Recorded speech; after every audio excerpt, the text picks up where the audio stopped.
যে আপনার বাকিটা যদি সঠিক না নড়ে তাহলে যেভাবেই চিকিৎসা নেন হাঁটু ভাঁজ করে বসতে পারবেন না। অতএব আজকে নিজের হাঁটু চেক করুন, যারা কোমর হাঁটু ব্যথায় ভুগতেছেন নিজের বাড়িটা চেক।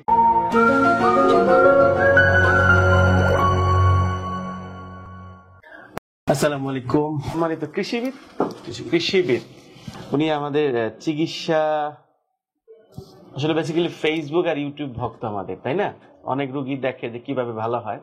আমরা যে লাইভে দেখি ওনার অনেকটা ইন্টারেস্ট, যে ভালো হয়ে গেল 60%, ভালো হয়ে গেল 70%, ভালো হয়ে গেল 8%, সেই পার্সেন্ট, তাই না? তো উনি নিজে একটু দেখতে পারছে আর দেখাইতে পারছে। তো সেই দিক থেকে এখন যেটা আছে সেটা হলো যে আমরা যে জিনিসটা ওনাকে আমরা আসলে ওনার সাথে কথা বলতে চাই, ওনার সমস্যাটা শুনবো, উনি কি বলে, আসলে কতটুকু প্রবলেম তার আছে। চলুন শুনি একটু। আসসালামু আলাইকুম। আমি তুলানন বোর্ডের কটন ডেভেলপমেন্ট অফিসার হিসাবে রিটায়ার্ড করেছি। বর্তমানে রিটায়ার্ড করার পরে হঠাৎ করে আমি একদিন গাবতলিতে রাস্তা ক্রস করতে যেয়ে কট করে উঠলো। এরপর রাস্তা থেকে সরতে পারছিলাম না। এরপরে যে আমার হাঁটুর ভিতরে এত ব্যথা, চলতে ফিরতে, উপরে উঠতে নামতে খুবই ব্যথা ছিল। ব্যথার পরে নামাজ পড়তে গেলে আমার খুব সমস্যা হইতো, মানে সেজদাই দিতে পারতাম না। পরবর্তীতে আস্তে আস্তে আল্লাহ পাকের কি ইচ্ছা সেজদা দিতাম পারে, কিন্তু হাঁটু উঠে রাখতে হচ্ছে এক বাম পা। এরপরে আমি দেখলাম ইউটিউবে ডক্টর শাহাদাত হোসেন, ওনার ইউটিউবে দেখলাম যে অনেকে এরকম ভাবে ভালো হচ্ছে। তখন আমার একটু কৃষি জাগলো। আমি আল্লাহ পাকের ইচ্ছায় একটা বাড়ি করেছি 7 মসজিদ হাউজিং। তো ওখান থেকে আমি কাছাকাছি, আমি মিরপুর 2-তে থাকতাম। ওখান থেকে বাড়ি থেকে যখন এখানে আসলাম, যখন দেখলাম, আমি আবার মিরপুর মুজাহিদ কমিটির সেক্রেটারি ছিলাম, বর্তমানে নাই। বর্তমানে কয়েকদিন আগে মুজাহিদ কমিটিটা বিলুপ্ত হয়ে গেছে, আরেকজন হয়েছে। আমি তো চলে আসছি মোহাম্মদপুরে। তারপরে আমার ওই বসে থাকতে হইতো দীর্ঘদিন, হয়তো হালকায় জিকিরে বসা, বিভিন্ন জায়গায় বসা, মাহফিলে বসা, 3-4 ঘন্টা বসার পর থেকে আমার এই ইয়েটা আমার মনে হয় আর কি আল্লাহ পাকের ইচ্ছা। তারপরে তাহাজ্জুদ বা বিভিন্ন নামাজে আল্লাহর কাছে কান্দার পরে যে আমার একটা পথ বাতলিয়ে দিতে আল্লাহ পাক। তো এটা দেখার পরে আমার একটু হলো যে বিদেশ থেকে লোক আসে, এই আসে সে আসে, তাদের 80% 60% ভালো হয়ে যায়। আমি এইটা দেখেই ওনার এখানে আমি নক করি, এবং ওনারা এখান থেকে বলে যে আপনি 9টা 9:30 সময় এসে সিরিয়াল দিবেন। এই সিরিয়াল দিয়ে আমি আসার পরে উনি কিছু আমার থেরাপি দেওয়ার পরে এখন আমার মোটামুটি আবার দেখবো আমরা এখন দেখবো।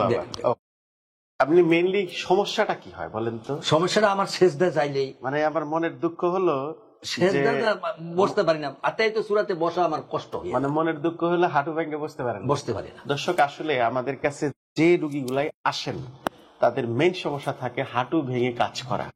কারো দুঃখ নিচে বসে টয়লেট করতে পারে না, কারো দুঃখ নিচে বসে নামাজ পড়তে পারে না, কারো দুঃখ সিঁড়ি বাইতে পারে না। কেউ কেউ বলে যে রিকশায় উঠতে গেলে হাতে ভর দিয়ে ছাড়া উঠতে পারে না। কি এই রহস্য দর্শক, যে আমরা আমাদের হাঁটুটাকে এত সুন্দর করে ব্যবহার করলাম, সেই ব্যবহারটা অটোমেটিকলি দেখা গেল যে সঠিকভাবে আমরা ব্যবহার করতে পারতেছি না। এটা কি কারণটা কি? সে কারণ যদি আমরা আইডেন্টিফাই করতে পারি তাহলে চিকিৎসাটা খুব সহজ হবে।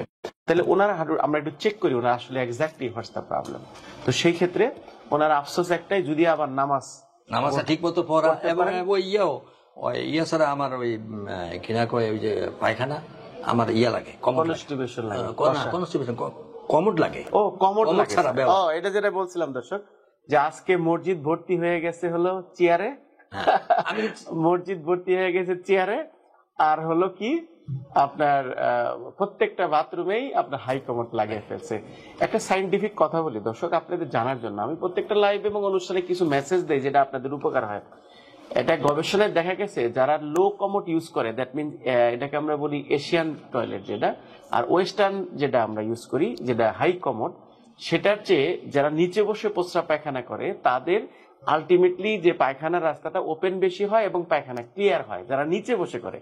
আর যারা হাই কমোটে করে তাদের কিন্তু এই জিনিসটা, যে আমাদের পায়খানার যে রাস্তাটা সেটা ওপেন কম হয়, চাপটা কম পড়ে এবং আপনার স্যাটিসফ্যাক্টরি প্রস্রাব পায়খানা হওয়ার সম্ভাবনা কম থাকে। এই জন্য যদি কারো ব্যথা না থাকে, better idea to use the এটাকে আমরা ফ্ল্যাট কোমর যেটা বলে, নিচে বসে যে টয়লেটটা করা। এই জন্য আমরা ছোটবেলা যখন গ্রামে ইউজ করছি, নিচে বসে ইউজ করছি, মাটির বা এমনি কাঁচা টয়লেট ইউজ করছি, সেটা কিন্তু স্বাভাবিক ছিল, ন্যাচারাল ছিল।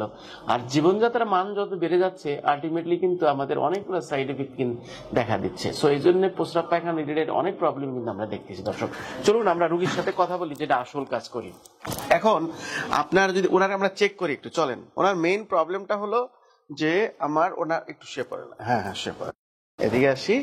হ্যাঁ, এই যে দেখেন এখানে যদি দেখি দর্শক, এটা ওনার এই বাটিটা, এই বাটির দেখেন দেখেন কি করে, দেখেন দর্শক, খেয়াল করেন। এই যে আমি যদি এটাকে বাড়িটা প্রথমে পালপেট করি, এর আগেও আমরা প্রোগ্রামে বলেছিলাম যে যখন আমরা কোনো আলটিমেটলি যদি কোনো প্রোগ্রামে বিভিন্ন ভাবে বিভিন্ন কিছু শো করে থাকে, তার মধ্যে একটা প্রোগ্রাম ছিল হলো যে আপনার বাটিটা যদি সঠিক না নড়ে, তাহলে যেভাবেই চিকিৎসা নেন হাঁটু ভাঁজ করে বসতে পারবেন না। অতএব আজকে নিজের হাঁটু চেক করুন, যারা কোমর হাঁটু ব্যথায় ভুগতেছেন নিজের বাটিটা চেক। ওনার বাম হাঁটুতে প্রবলেম নাই, যদি আমরা বাটিটা মুভ করে দেন, ইজি টু মুভ, কত সুন্দর মুভ করতেছে, খেয়াল করেন একটু। এই যে দেখেন, এই যে মুভটা, এই যে। তো সেই ক্ষেত্রে যেটা হয়েছে সেটা হলো যে আমাদের যে এই যে দেখেন মুভমেন্টটা, এই যে ইজিলি মুভ করতেছি আমরা, এটা কোনো ব্যথা নাই। আর এই মুভমেন্টে যখন আমি এখানে যাচ্ছি, দেখেন রোগী কেমন করে, এই যে ইন্না লিল্লাহি ওয়া ইন্না ইলাইহি রাজিউন। দেখেন দেখেন। ইন্না লিল্লাহি ইন্না লিল্লাহি ইন্না লিল্লাহি ইন্না লিল্লাহি। দর্শক, আবারও বলি, যদি এটা খুব সুন্দর করে বলে দেই, একটু একটু একটু এটা যদি ভাঁজ করি আমরা, একটু মেকানিজমটা বুঝে নেন, কেন মানুষ শত শত হাজার হাজার মানুষ হাঁটু ব্যথায় ভোগে। খুব সিম্পল কারণ, আসলে হাঁটু ক্ষয় যাওয়া বেড়ে যায়, এটা তো বয়সের জন্য। কিন্তু সবার যদি ক্ষয়ের জন্যই ব্যথা হইতো, তাহলে লেখা থাকতো যখন আপনার বয়স 60 হবে, তখন কিন্তু আলটিমেটলি কি হবে, আর নিচে বসতেও পারবেন না, হাঁটু ব্যথা হবে। সব 60 বছরের মানুষের কি হাঁটু ব্যথা আছে? না। তাহলে সেটাই যদি থাকতো, 60 বছরের সব মানুষই চেয়ারে নামাজ পড়তো মসজিদে গেলে, আর ইয়াং বয়সে যারা তারা বসে পড়তো। অনেক মুরব্বী আছে নিচে নামাজ পড়ে, যাদের বয়স 60-এর উপরে। যুক্তিকতা আসতে হবে দর্শক। তো সেক্ষেত্রে আপনার হাড় ক্ষয় বাড়া হতেই পারে, কিন্তু বাস্তবতা হলো এটাই যে আপনার কতটুক পরিমাণ হাড় ক্ষয় বাড়া আছে, সেটার উপর কিছু অনেক কিছু ডিপেন্ড করে। এই যেটা বলছিলাম, দেখেন এই বাটিটার সাথে সম্পর্ক কি। পাটা লম্বা করে দিলাম, বাটিটা ওপেন হলো, খেয়াল করেন, এই যে বাটি ওপেন হয়ে গেল। এই বাটি ওপেন হওয়া মানে কি, দুইটা হাড় তাকে ছেড়ে দিল, এরকম করার পরে এই ওপেন, এটা খেয়াল করেন, এটা যখন এই ক্লোজ করলাম, হাঁটু তখন বাইরে যায়, মানে এটা মানে সোজা হয়ে গেল, হাঁটু সোজা। আর যখন আমরা ভাঁজ করব, এখানে একটা দেখেন মাউথ, এই যে মুখ বেরোলো, গর্ত বেরোলো, এটাকে গর্ত বলে। এই যে দেখেন, এই যে ভাঁজ করলাম, এই যে গর্ত বেরোলো, এখন আর বাটি খুঁজে পাবেন না, এখন আর বাটি খুঁজে কোথায় গেল, ভিতরে লুকিয়ে গেছে। ভিতরে লুকিয়ে গেছে। খুব ভালো উত্তর দিচ্ছেন, লুকিয়ে গেছে। কেন আমি সোজা করি, আবার বের হয়ে গেল। তার মানে এটাকে আমরা বলি সেতু বন্ধন, দুই পাড়ার মাঝে একটা সেতু, যে কিনা আসা যাওয়ার মাঝে হেল্প করতেছে। দুই অংশ, এটা থাই আর লেগ, এই পা এবং কি, এটাকে বলা হয় থাই। থাইয়ের মাঝে যে বন্ধন, সেটা করে কে, বাটি। আর এই বাটি যখন টাইট থাকবে, স্টিফ থাকবে, তখনই আপনি হাঁটু ভাঁজ করে বসতে পারবেন না। আবার কেউ কেউ হাঁটতেও ব্যথা করে। ক্লিয়ার কিনা? আচ্ছা, 2 নাম্বার হলো কেন এই হাঁটুটা আপনার এরকম শক্ত হয়ে যায়। বেশ কিছু কারণ আছে। ওই যে আমরা বললাম হাড় ক্ষয় যাওয়া, বেড়ে যাওয়ার জন্য হয়। আবার কিছু মাসেল আছে, যেমন ওনার দিকে একটু তাকান, উনি একটু মানে হাসবে। এই যে দেখেন, একটু দেখেন, এই যে ইস্যুটা, এই দেখেন, ইন্নালিল্লাহ, দেখেন হলো, দেখেন এখন দেখেন আছে, এখন ব্যথা কমছে তো না, দেখছেন? হ্যাঁ হ্যাঁ, বোঝা গেল ব্যাপারটা? তার মানে এটার সাথে আর একটা ঘটনা কোথায় দেখেন, এই পাটা পুরো আনতে পারে না, এই যে আনতে পারে না। তাহলে আমরা যদি এটাকে একটু লুজ করে দিতে পারি, সেটা এইভাবেও দিতে পারেন, হয়ে গেল। সো আমরা তাকে এখন বসতে বলতে পারি, দেখি কি বলে, বসেন নামাজে। আলহামদুলিল্লাহ, আলহামদুলিল্লাহ। নামাজে বসেন। এখনো কিন্তু ব্যথা আছে। এটাকে কি বলে, এটাকে বলে আনস্টেবল নি, মানে উনি হ্যাপি না কিন্তু বসে, কিন্তু বসতে পারছে। তার মানে ওনার দুইটা ইস্যু, এটাকে আরো বেশি টাইটেনিং থেকে ফ্লেক্সিবল করতে হবে, আর কিছু উইক আছে সেটাকে কি করতে হবে, স্ট্রং করতে হবে। তাহলে স্বাভাবিক শাগের মতো সঠিক কাজটাই করতে পারে, নামাজও বসতে পারবে। 60-70 এরকম হয়েছে আর কি, মানে 60% ভালো, 60% ভালো বা 70%। তার মানে এটা হলো ফার্স্ট অ্যাসেসমেন্ট। ওনার দুঃখ, ওনার ছিল, আফসোস ছিল যে কিভাবে মানুষ একবার এসে বসতে পারে।